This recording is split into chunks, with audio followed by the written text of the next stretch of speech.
G'day everyone, and today we're sitting down with Adrian from Eddie Rice Camps.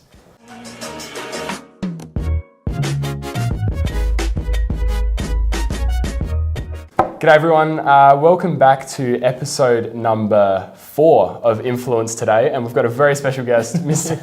Adrian Szabo from Eddie Rice Camps. Adrian, how are you going today? Yeah, pretty well. Just an well? absolutely packed day full of different things relating to volunteers and development and how we're going to go into the future. So very exciting stuff. Yeah. So for anyone out there who doesn't know what the Eddie Rice movement is about, what is it? Do you want to give a brief overview of what you do at Eddie Rice and what Eddie Rice is? We're talking Eddie Rice Camps, or are we talking the movement? Let's go camps. Okay. Eddie Rice Camps here in South Australia came about almost 30 years ago now. There was a Christian brother, actually there were a couple of Christian brothers involved in starting up the program. They got the idea from Melbourne, where it first originated in the entire world, and took it over here to South Australia, took a bunch of students from this very school that we sit in today, Ross Trevor College, and they then got these kids who were in sort of year 11, year 12, to lead a camp full of kids who face some sort of adversity in their life. It may be something to do with their financial position. They may have experienced some sort of abuse or neglect. And we basically give them a whole lot of fun with a whole lot of meaning as well. It's an awesome time for both the leaders and the participants. We definitely frame ourselves as an organisation that focuses on their participants 50% and the volunteers 50%. It's very important that we've got that mix right and that everyone has been valued and everyone's being brought up, and we're all about empowering both of those two main groups. Within that, so it started off with a couple of brothers and some students back in 1990, 91, around that sort of time. And now it's all across the world. It started in Melbourne a little bit earlier. It's all across the world. I've been lucky enough to do a camp over in Tanzania and also one in Kenya. But there are camps in Ireland. There's camps all across Australia and also in New Zealand as well. So it's grown into a massive movement in itself. Yeah. And in SA, because Eddie Rice is mainly a volunteer organisation, but what is your role specifically within the whole setup of Eddie Rice Camps? Yeah, so my role here in South Australia is to manage all the volunteers, to work on development and training of all the volunteers that come through, to welcome new ones in, and to make sure that their well-being is being supported and that they're having the best time they can have, and that they're also getting something out of the camps as well. Otherwise, there'd be no point in them giving their time up. Yeah, I think that's something that's missing with, especially with charities and things I've been involved with. Sometimes there's, the volunteers can volunteer and give their time, and then after they just leave, and it's like, well, I've just given my time. It's just, is that lack of kind of consideration for the volunteer themselves. So I think that was something that really drew me to Eddie Rice Camps was, the leaders are almost just as much as valued as the participants. And it's kind of that, if you're both valuing each other, then you all benefit. You're all growing as people. It's not just the kids, having a great time. I really enjoy being involved with Eddie Rice Camps because, I'm chucking. What have I done? What have we done? We've done water balloons a few times. You would have missed out, but we did mud one time as well. That's never happening again, though. Why not? I missed out on the mud. That's a stitch up. But yeah, a role like yours isn't something that comes around that often, and it's really good to see like Eddie Rice, and especially in the camp setup, there's PC sessions where it's basically talking one-on-one all together in like a group and really, talking about the day and analysing, because jumping straight into an environment like that, I know on my first time it was July, it was about a year ago, jumping straight in, it was quite, confronting to see all these kids running around, and they had a lot more energy than I did, and that was a huge thing to adjust to. But sitting down at the end of the day with candles and stuff like that in a dark room, and it's like, what have I just experienced? And those times are really important for us. Those are the times that we acknowledge that the leaders experience the most growth, is in those sessions where they're able to have a reflection on their day and to kind of look to what next, what's happened, and where am I now? Being really present in that moment and being really present with the kids is something that's absolutely vital for all the volunteers that come on our camps in whatever position they're in. It's all about being present there for the kids. And in some cases, you know, it could be the role of a pastoral care facilitator where their number one priority is the well-being of the volunteers on the camp. But without those volunteers, we wouldn't have the kids being able to enjoy the camp program as it is. So the kids are always there and they're always our number one priority. And if we don't have the leaders there, then the kids won't be there. So that's why there's that mix of the two as well. And as you said, those pastoral care sessions are really good to get to know other people. There's a lot of team building activities as well. And I know a lot of people kind of go, oh no, team building. Not I know, I've got to go around in a circle school and say my name and say what my favourite food is. Exactly. No, we like to throw cheese balls at people's faces with shaving cream on their face. We have different messiness levels as well. Some camps are less messy than others. Traditionally, any camp that I'm on is a little bit messier. That's the best bit though, when it's getting messy. But compared to, you know, all these other organisations out there, Eddie Rice really stands alone in terms of that regard for everyone. You know, we're all contributing and growing.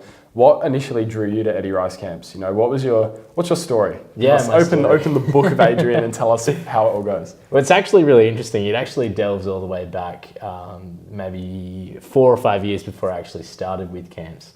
It happened in this very school in year 8, year 9 when I was here. I was a bit of a troublesome kid.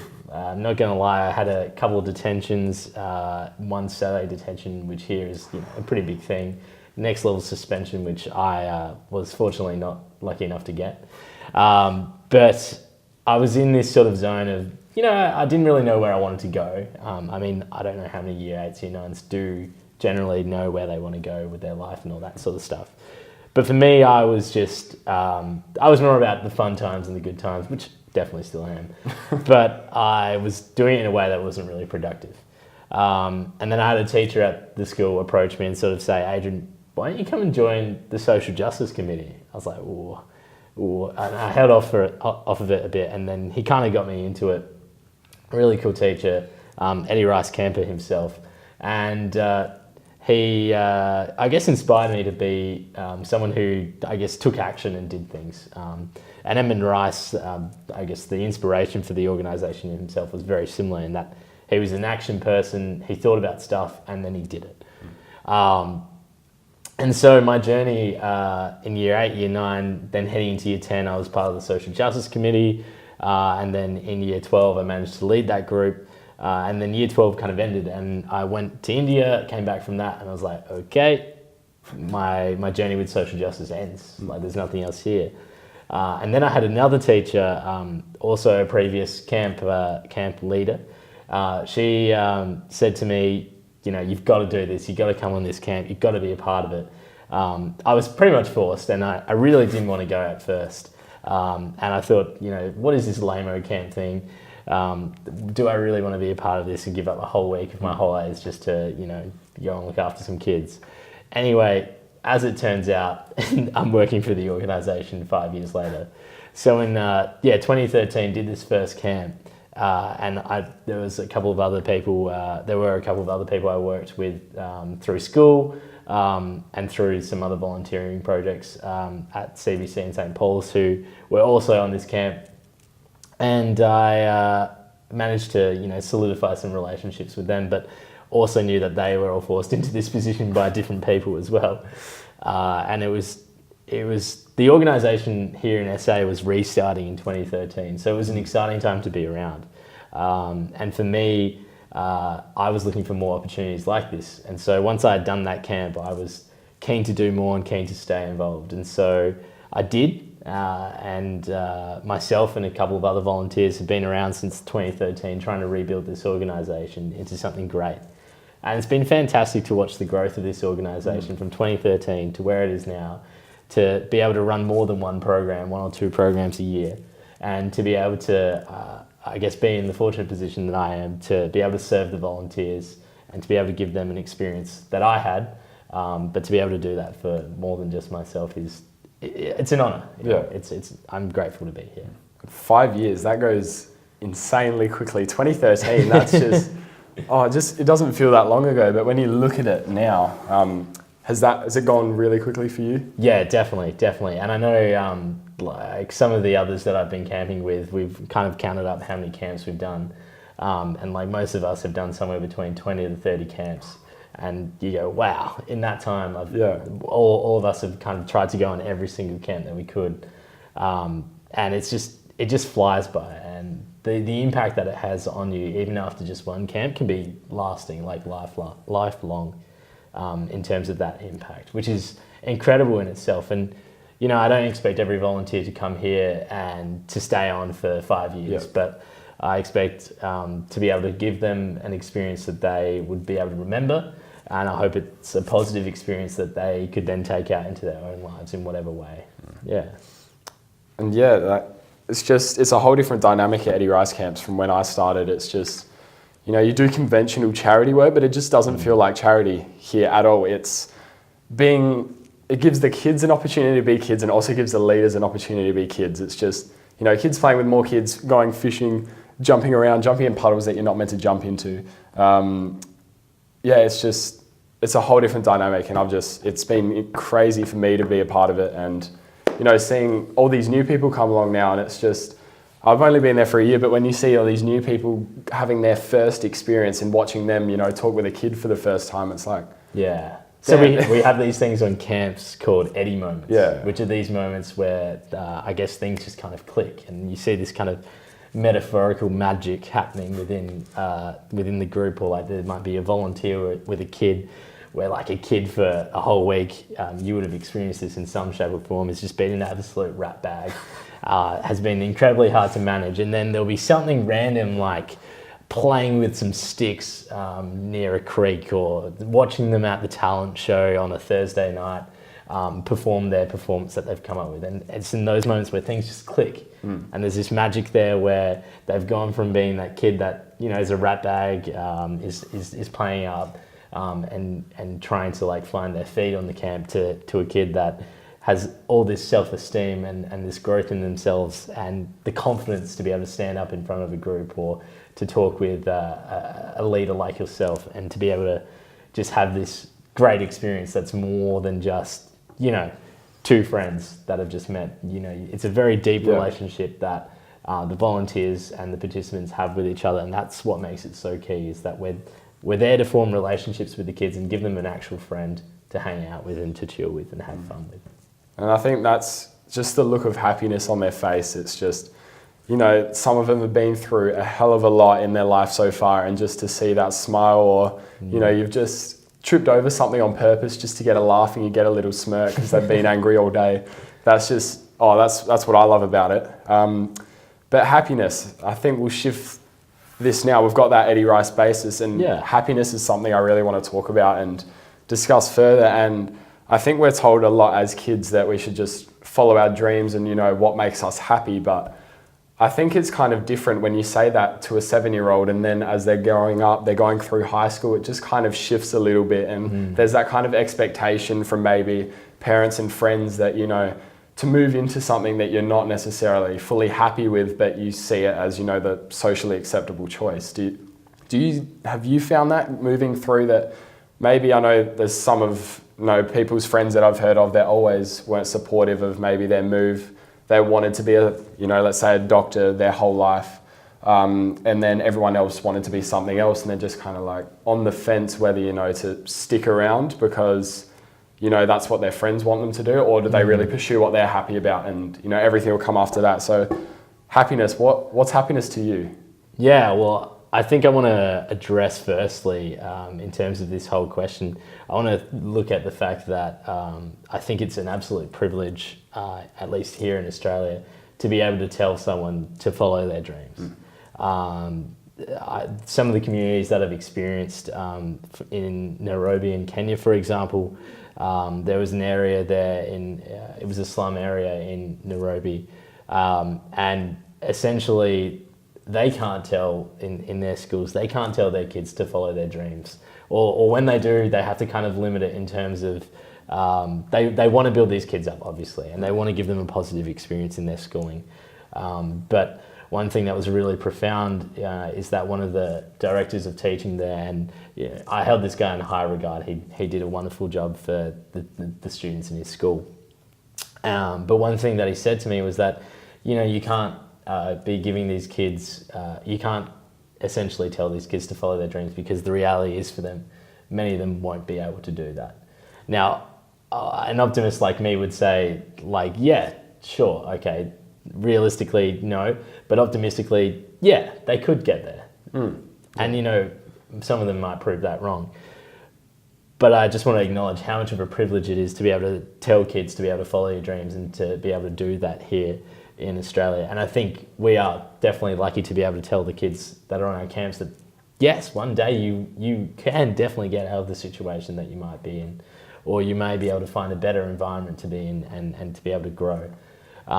In saying that, we're lucky to have kids also come on as volunteers once they reach a particular age and they've gone through the training and all that sort of jazz. And so we are lucky here to be able to give our kids the opportunity to grow into whatever they want to be. And I think in terms of happiness, where I find my happiness, it's in the relationship with people. And it's never been more profound in my life than right now, than my happiness is certainly caught up in, the relationship that I have with other people. And that's not something that I necessarily think of as, just sending a couple of emails. It's I've got a great sort of motto now where I want to be calling people more, and not motto, but necessarily more of a mantra to live my life. I want to be calling people more. I want to be meeting face to face more and having these sort of chats, which don't even necessarily relate to the work that we're doing, but in the long run, having a relationship with someone that's more than an email or a text message is far more important for me. And that's where my happiness is coming from. But I guess for me, the important stuff is to be content in life and not necessarily happy, because I think being content is far more achievable than being happy. And now what I mean by that is not necessarily searching for happiness, because I think that feeling can be quite fleeting, the same way that sadness can also come and go. And you have these fluctuations in life all the time anyway. But being content is something I think that's way more achievable, because it's simply about appreciating the moment that you're in, appreciating the people that you're in. And that's something you can do at any time. Even when shit has hit the fan, you can still appreciate certain aspects of whatever has hit the fan. Yeah. And I completely get what you're saying, and like the whole face-to-face interaction is a huge thing, because sometimes, you might send someone a message, you might have a conversation with them and you feel like, oh, we're really connecting, we're really vibing here, but nothing can beat face-to-face interaction and that real personal connection you develop with someone when you spend time with them. Yeah. And do you think that's something which is sort of dissipated as, social media is continuing to grow and the way we use it is always changing? And do you think because we're always behind that screen, sometimes we lose that, that love for speaking to people face-to-face? Yeah, I think we've almost kind of trained ourselves to not be able to speak face-to-face in some circumstances. I think with social anxiety and things like that, people have a difficulty, and it's not necessarily because of social media, but in that particular case. But people with social anxiety struggle in situations of face-to-face encounters, and the beauty about technology is it does give people in those situations the ability to communicate to some degree. But I think what the beautiful thing about Eddie Rice Camps is, especially for volunteers and for the kids, everyone who's on our programs, is that there's no phones apart from the people who need it in case of emergency. And that means that the relationships that are forming there are very real, because you have to be present, because you're not on your phone, and you have to acknowledge the fact that someone's there with you, and you have to acknowledge their presence too. And so I guess for me, some of the best conversations that I've had in my life have been on these camps, potentially when the kids have gone to bed and it's after our reflective session, where it's just hanging out with the volunteers and with the other people, with your peers. And you're having conversations about life. You're having conversations about all the deeper things, what's my purpose in the universe? Without going into too much detail about all of that. I think that those things help us kind of relieve a lot of the stress of human existence, which is a very big thought, but those being able to sit in a room with someone and to be in solidarity with them and have those conversations that are open, they're raw, and that are shared experiences. It's amazing. There's some powerful things that can happen from simply having a conversation with someone, as opposed to social media, which I think does bring us down in some respects. It's not a real interaction. It's not real communication with other humans. It's very much an imitation of what it actually means to have a conversation with someone. Yeah, and I find that a lot, that social media just lacks emotion. Like, it lacks that feeling. You can't... There's no amount of emojis that you can use. I was just about to say, you can't use all those crying, happy face emojis. It just doesn't work the same as actually laughing in real life. And nothing beats seeing someone in raw laughter being breathless and not being able to catch their breath, because what you said is just so hilarious. Obviously, those circumstances can be quite few in our lives, but those are the moments that you remember, aren't they? Yeah. And just social media, it's just, I know for the younger generations, and especially when I was growing up, it was kind of, if you felt connected on there, maybe you felt connected in real life. You walk around thinking, okay, I'm fitting in. But mentioned it, I think it was Brother Cogs on the leadership weekend, when it's like, it's not about belonging, it's not about fitting in, it's about belonging. Yeah. And I think social media contributes to that whole notion of fitting in conventionally. If you've got the nice shoes, you've got the nice shirt, you're just chilling out in the city with the boys or something like that, then you're fitting in. But belonging, when you're really speaking your truth and you're really making genuine interactions with people, I think that's what's really important for me now, that I've realized it's so much more important to speak with people and just be open about everything. There's no point hiding behind the screen of social media. How many likes did I get on this photo? Is that all that really matters to me right now because I got one less like than normal or something like that? It's just... I totally agree with you, and I think that something like what you're doing here with this project is a fantastic way of kind of showing what a real conversation looks like, because I'm not holding back here, and I know you're not. But with social media as well, I think we have this choice as to what gets shown and what we put out there. When you meet someone in real life, besides the clothes that you're wearing, it's pretty hard to hide the rest, because it's either on your face or you're saying it, or it's in your body and how you're showing it. And you're able to kind of form this picture of yourself on social media or on the internet as what you want to look like to other people. And you have a lot more control, which is a fascinating insight in itself. I myself kind of thrive off the vulnerability of being in this position, like this one right now, and not being able to hold back those emotions, or I'm not in control of what my body's doing when I'm saying stuff. It's very much my body language indicates things to your brain, it may be subconsciously. And that stuff doesn't get transferred through social media. No matter how many emojis you put in.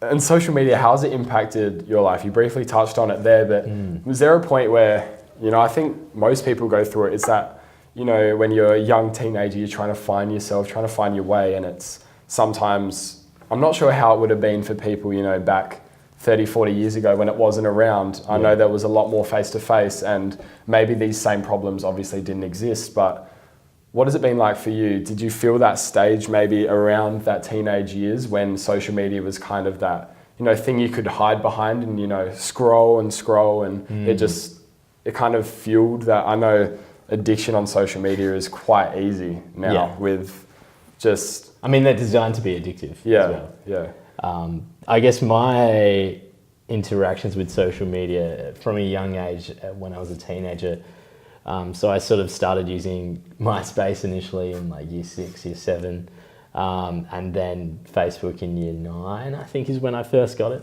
so 2009. And that didn't really affect me a whole lot until Facebook kind of became a really big thing amongst lots of people. So in like year 11, year 12, that's when it started to be something that was kind of more involved in my life. And I probably posted a lot of things that I didn't want people to see. I posted a lot of terrible statuses, ones that I look back on and go, wow, you were a disappointing person when you were that age, Adrian. But in saying that, I guess its effect on my life, it's definitely been there. I'm much more aware of how much I'm using it now. than when I was as a teenager, and I definitely fell into a cycle of just getting involved with it and just getting caught up in the likes and the attention and things like that. But I'm in a lucky position where I haven't really ever given too much of a crap about what people think about me, and so I'm privileged in that. If I get likes, then cool. If I don't get likes, then whatever. It's never been a major issue for me. Sure, people's validation is always nice. I'm not going to deny that. But I've never gone seeking people's validation. It's never been, I guess, something that I've really cared too much for. I'm very much about just doing what I do and enjoying it and making sure that I'm having a good time, and as much as I can control of others having a good time as well. But it's definitely there. And I probably wish it was there slightly less. I wish I had a little bit more control of it.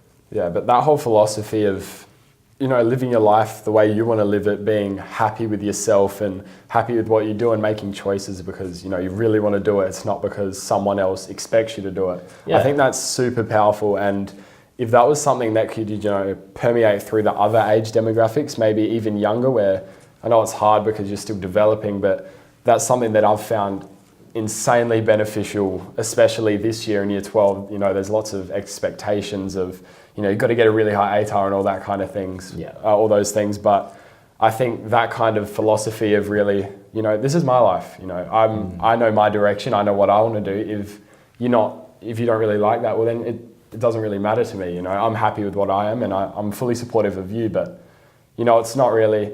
You're still empathetic towards others. You're still considerate and caring about them, but it's not the end of the world if they disapprove. And I think that it's insanely powerful how much energy and how much enthusiasm comes out of that. I mean, you're going to hear it from any adult, is that you're never going to please everyone, are you? Yeah. But you've definitely got to do what you can to make sure that the people around you are having a good time. Yeah, I mean, you don't want to go out there and be malicious and deliberately tear people down. Yeah. That's definitely not what you want to do. But there's a book that I've heard of called The Art of Not Giving a Fuck. Apparently it's quite popular.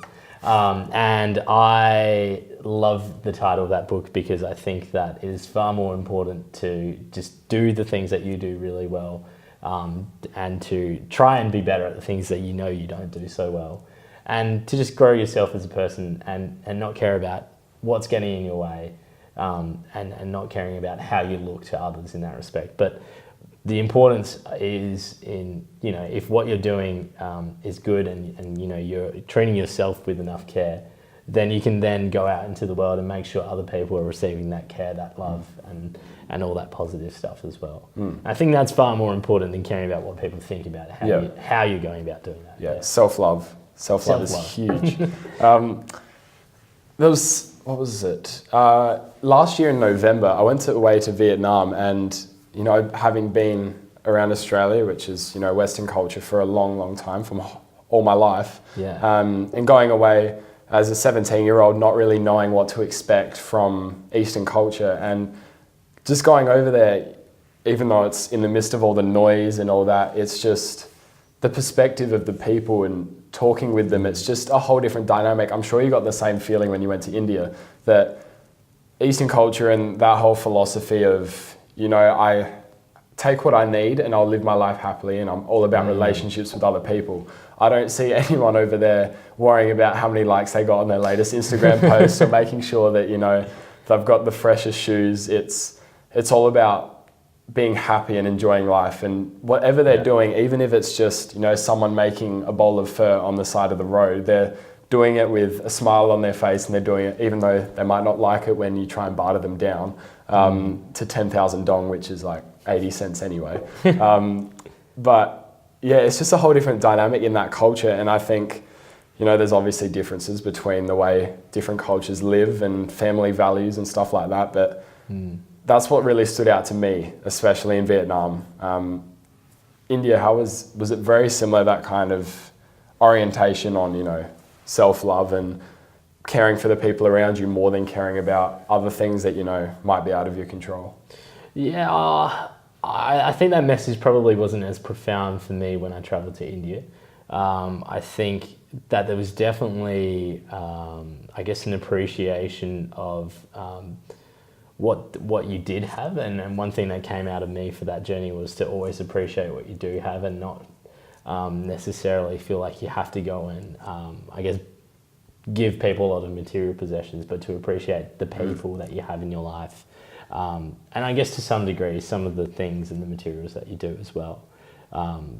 Yeah, just that sense of gratitude and appreciation was certainly one that came out for me. The whole idea of namaste, of the air that you breathe is the same air that I breathe, was something that was quite profound for me, and then carried on in my journey last year to Kenya and Tanzania. A very similar sort of idea with Ubuntu. I am because you are. Yeah.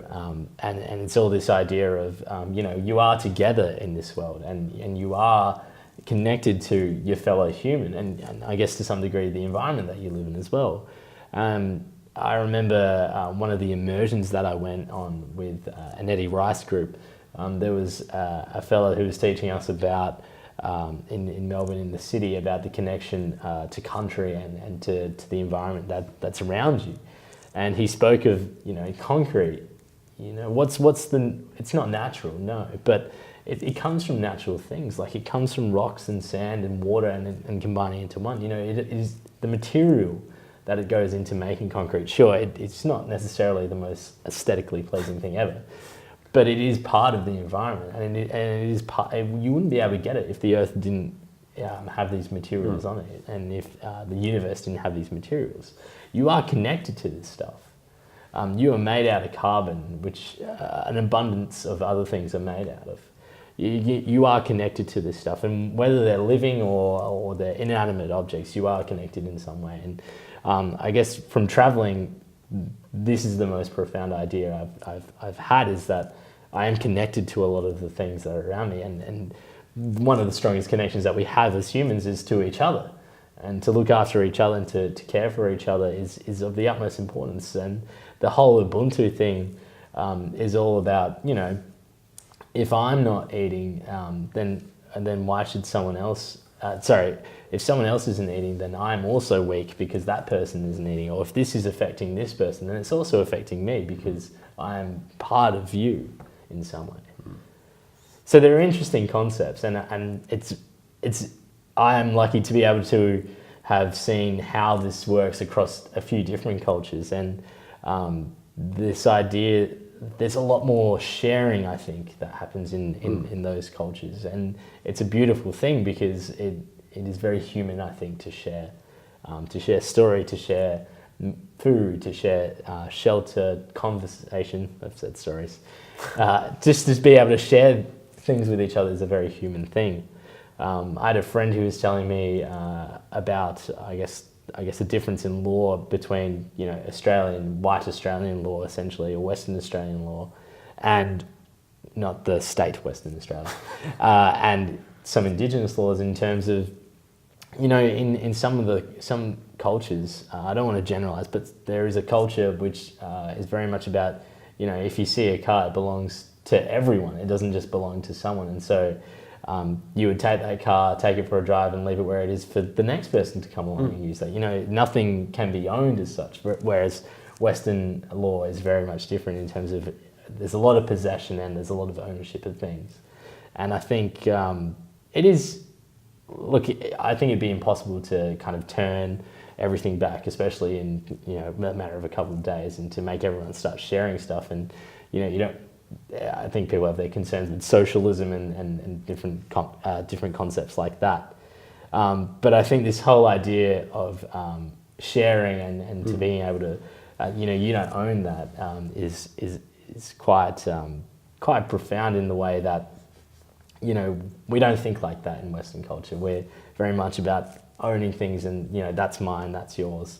And this is where you stay, this is where I stay, and it becomes quite segregated. And you could argue that it kind of leads into a lot of these problems that we have now, where people are very detached from other people and other humans because we don't connect on that level. And one of the brilliant things about what camps does is it brings that connection back between people.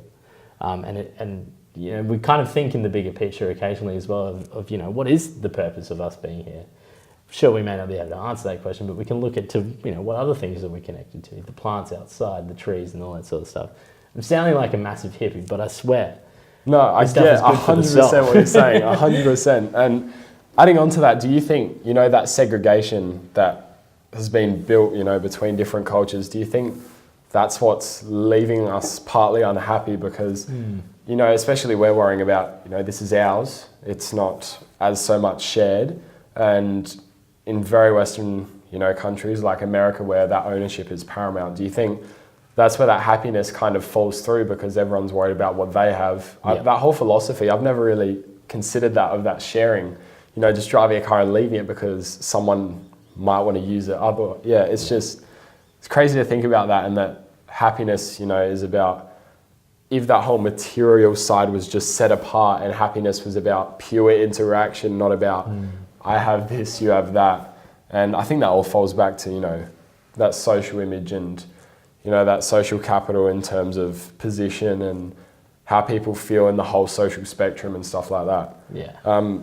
But relating back to that, how do you find happiness? Do you find happiness through sharing with others, by sharing your thoughts and opinions? Do you find is your happiness built on sharing? Yeah, well, I guess my best days are the days which I've shared with other people. And it doesn't mean that I've necessarily met a whole lot of people in my day.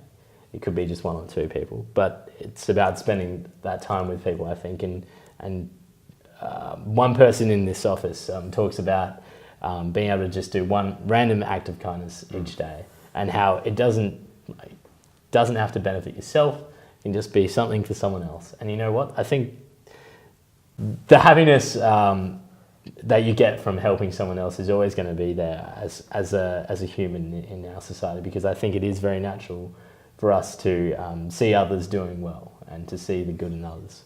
And I think it's something that, we're kind of losing touch of. And, our last one before we move into our, our specialty to the influence experience, which is asking you what you're obsessed with at the moment. Living with meaning. This has been the fundamental thing of this whole conversation, is meaning and happiness and being one with yourself and enjoying people around you. What does living with meaning mean to you? And what is something that you could give to someone watching, obviously some of the people watching, in their teenage years, something that you could give to them, a bit of wisdom, a bit of spice. What does it mean to you to live with meaning? To live with meaning. Yeah, look, this isn't, I guess it's not, let me think of my answer, because I've got one, but I've lost it. I don't know where it is. Somewhere in the memory bank needs to come out. Okay. Living with meaning for me is the ability to be able to, have interactions with other people that are really real. And I think that the relationship that we have with others is where we get our meaning from. We create our own meaning. I'm not a believer that anyone's sort of put us here for any sort of purpose. We're creating our purpose. And I think that for me, finding meaning comes from other people and interacting with other people, as well as the ideas that I form myself. But I think that, it's not necessarily about going and buying someone a new home, like a homeless family to sleep in or anything. It's not about extraordinary things. It's about those little things. Those little things like smiling at a person, like waving at a stranger that you've never met before just across the road randomly. It's about those little things that change someone's day from being down here to up here. That's where the meaning comes from. It's from, I remember one instance, New Year's this year, 2017-2018 shift, and I remember being really pissed off at a particular event that happened earlier in that day, and I was quite angry, quite frustrated, and I thought, I was driving in my car and I was playing some tunes that would try and get me out of this, and it wasn't quite working, but I was dancing around. I was like, this is great. I looked over to a car next to me and they saw me dancing and they started dancing themselves. Oh, yes. And I just started going, fantastic. This is absolutely brilliant. This is what it means to be alive. This feels great. I'm having this connection with someone else in their car, and we haven't said any words to each other. We're just both dancing, and we've both acknowledged each other, and have a good day. And that's all it was.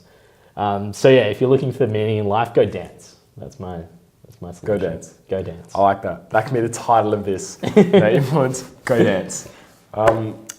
Oh yeah, here comes the best bit. Okay, so each episode we ask this very special guest that we have, what is something that you're obsessed with at the moment? Maybe, a new TV show, you might be, you might just have this pen, just really, it just works 100% of the time. What are you obsessed with at the moment? Food, book, app. I am obsessed with construction. Construction. What kind of construction? All sorts. Like, I'm a massive fan of Grand Designs, the TV show. Nice. And I just love seeing it all come together. I think I get a real pleasure from watching things grow and be built. It could be the construction of people. I just love watching things being built. That's my obsession. I love that. It's definitely an obsession right now. That's good. I've definitely got to get onto, watching Grand Designs. I've heard some... Extreme engineering is on my list at the moment, yeah. Oh, extreme engineering. Yeah. Better check that out as well. So better write these down and get back to these. So as we wrap this up, Adrian, how do people get involved with Eddie Rice Camps? What do they need to do? Easy. Head to our website. That's probably the best way to start your journey if you don't have a contact within Eddie Rice Camps already. Otherwise, get in touch with someone. The website, go there, go to the volunteer page. You'll find the links on when our next programs are, how to volunteer, download a volunteer application form. You'll find my email address on our website as well, and just forward it through to me because, I'm going to help any volunteer out if they want to join. Any other ways they can get in touch? Is there a Facebook page? Should they jump on it like that? Oh, 100%. If you're not necessarily keen to volunteer straight away either, if you just want to hear more about what we're doing, head to our Facebook page. That's where it all happens in terms of the magic. There's always info there about how to get involved as well. Keep in touch with us via there. We've also got a newsletter if you want to sign up to that as well. Definitely sign up to that. It's got some great content in that newsletter. And is there anything else upcoming? Any fresh events that are coming up in the Eddie Rice network, ERCSA network?